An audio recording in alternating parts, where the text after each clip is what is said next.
Bangladesh private মাদ্রাসার নিবন্ধনের দাবিতে শিক্ষা বোর্ডে স্মারকলিপি প্রদান ও মত বিনিময় সভা। বাংলাদেশ প্রাইভেট মাদ্রাসা ওয়েলফেয়ার অ্যাসোসিয়েশনের উদ্যোগে আজ বাংলাদেশ মাদ্রাসা শিক্ষা বোর্ডের চেয়ারম্যান প্রফেসর মিয়া মোহাম্মদ নুরুল হকের সাথে এক মত বিনিময় সভা অনুষ্ঠিত হয়েছে। আজ রবিবার সকাল 11টায় বাংলাদেশ মাদ্রাসা শিক্ষা বোর্ড, আরফানেজ রোড, বকশীবাজারে ঢাকা বাংলাদেশ প্রাইভেট মাদ্রাসা ওয়েলফেয়ার অ্যাসোসিয়েশন প্রাইভেট মাদ্রাসাগুলোর নিবন্ধনের দাবিতে একটি স্মারকলিপি পেশ করা হয়। স্মারকলিপি প্রদানকালে নেতৃবৃন্দ বলেন, দেশ জুড়ে হাজার হাজার শিক্ষার্থী প্রাইভেট মাদ্রাসায় পড়াশোনা করছে।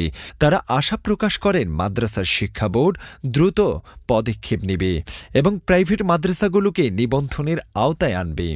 বাংলাদেশ প্রাইভেট মাদ্রাসা ওয়েলফেয়ার অ্যাসোসিয়েশন ঢাকা বিভাগের আয়োজনে অনুষ্ঠিত এই মতবিনিময় সভায় উপস্থিত ছিলেন অ্যাসোসিয়েশনের সভাপতি মাওলানা জসিম উদ্দিন, সহসভাপতি তামিরুল মিল্লাত কামিল মাদ্রাসার সাবেক আরবি প্রভাষক ও আল হেরা কিডস হ্যাভেনের প্রতিষ্ঠাতা প্রিন্সিপাল মাওলানা জাফর আহমদ মজুমদার, সাধারণ সম্পাদক মাওলানা শফিকুল ইসলাম, ঢাকা বিভাগের সভাপতি মাওলানা হেমায়েত উদ্দিন, সাংগঠনিক সম্পাদক মুফতি আবু সোয়াইব বিল্লাহ এবং ঢাকা বিভাগের সাধারণ সম্পাদক মুফতি আব্দুল হালিম।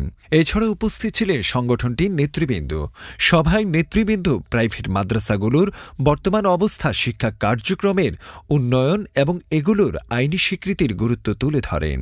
তারা আশা প্রকাশ করেন মাদ্রাসা শিক্ষা বোর্ড প্রাইভেট মাদ্রাসাগুলোর নিবন্ধনের বিষয়ে দ্রুত পদক্ষেপ গ্রহণ করবে, যা দেশের মাদ্রাসা শিক্ষা ব্যবস্থাকে আরও সুসংগঠিত করতে সহায়ক হবে। আজকে ঢাকা বিভাগের তত্ত্বাবধানে আমরা বাংলাদেশ মাদ্রাসা বোর্ডের চেয়ারম্যান মহোদয়ের আমরা স্মারকলিপি পেশ করি।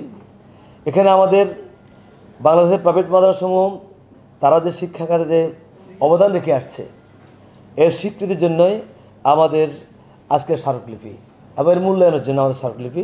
আমাদের মূল বিষয়টা ছিল প্রাইভেট মাদ্রাসাসমূহের সহজ শর্তে ইআইএন নাম্বার ও বাড়াবাড়িতে পাঠদান অনুমোদন সহ অন্যান্য সুবিধা প্রসঙ্গে, এটা আমাদের মূল টার্গেট ছিল।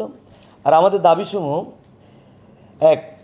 প্রাইভেট মাদ্রাসাসমূহকে যাচাই বাছাইপূর্বক বাংলাদেশ মাদ্রাসা শিক্ষা বোর্ড আওতায় নিবন্ধন প্রদান। 2. প্রাইভেট মাদ্রাসাসমূহ ইআইএন নাম্বার প্রদান। 3. শর্ত সাপেক্ষে বাড়াবাড়িতে প্রাইভেট মাদ্রাসা পাঠদান অনুমোদনের ব্যবস্থা করা। 4. শিক্ষা প্রতিষ্ঠানগুলো স্ব শিক্ষা প্রতিষ্ঠানের নামে ছাত্রছাত্রীদের সার্টিফিকেট প্রদান করতে পারে সেই ব্যবস্থা গ্রহণ। 5. প্রাইভেট শিক্ষা প্রতিষ্ঠানের ছাত্রছাত্রীদের উপবৃত্তি প্রদান। 6. স্থানীয় শিক্ষা অফিসারের মাধ্যমে বিভিন্ন সহযোগিতা প্রদান ও সহজে বই প্রাপ্তির সুযোগ প্রদান। 7. যথাযথ কর্তৃপক্ষের মাধ্যমে প্রাইভেট মাদ্রাসা শিক্ষকদের শিক্ষক প্রশিক্ষণ প্রদান। 8. প্রাইভেট মাদ্রাসা প্রতিনিধিদের মাদ্রাসা বোর্ডে মূল্যায়ন করা। 9. শিক্ষা মন্ত্রণালয় থেকে কম্পিউটার ও শিক্ষা উপকরণের সহযোগিতা করা। 10. প্রাইভেট মাদ্রাসাসমূহকে বিভিন্ন সংস্থা ও রাজনৈতিক হয়রানির শিকার হতে হয়, তা দূরকরণের ব্যবস্থা করা অনুমোদনের মাধ্যমে। 11. হিপস প্রাইভেট মাদ্রাসাসমূহের আওতাধীন হিপস মাদ্রাসাসমূহকে জবাবদিহিতার আওতায় এনে রাষ্ট্রীয়ভাবে হিপস সার্টিফিকেট প্রদানের ব্যবস্থা গ্রহণ করা। এটি আজ আমাদের যে আবেদনের বাকি যে বিষয়টা ছিল, দেশের শিক্ষা ব্যবস্থায় প্রাইভেট মাদ্রাসাসমূহ আলিয়া শিক্ষাধারার অবিচ্ছেদ্য অংশরূপে প্রতিষ্ঠা লাভ করছে এবং দেশে মানব সম্পদ সৃষ্টিতে অসামান্য অবদান রেখে আসছে। অত্যন্ত পরিতাপের বিষয়, বিগত স্বৈরাচার ও জনরোষে মুখে পতিত সরকারের দীর্ঘ শাসনামলে প্রাইভেট মাদ্রাসাসমূহে দেশের কিন্ডারগার্টেন শিক্ষা প্রতিষ্ঠানের তুলনায় নানাবিধ বৈষম্যের শিকার হয়েছে। একদিকে নতুন একটি মাদ্রাসা প্রতিষ্ঠার জন্য পূর্বে কোনো অনুমতির প্রয়োজন হতো না।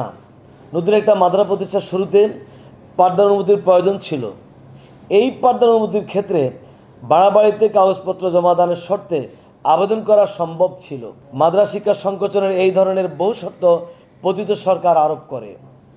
বাংলাদেশ প্রাইভেট মাদ্রাসা ওয়েলফেয়ার অ্যাসোসিয়েশন বর্ণিত বৈষম্যসহ অন্যান্য সুবিধা প্রাপ্তির নিমিত্তে নিম্নোক্ত দাবিসমূহের আলোকে আজকে আমাদের মাদ্রাসা বোর্ডের চেয়ারম্যানের সাথে সাক্ষাৎ এবং সৌজন্য মত বিনিময় সভা।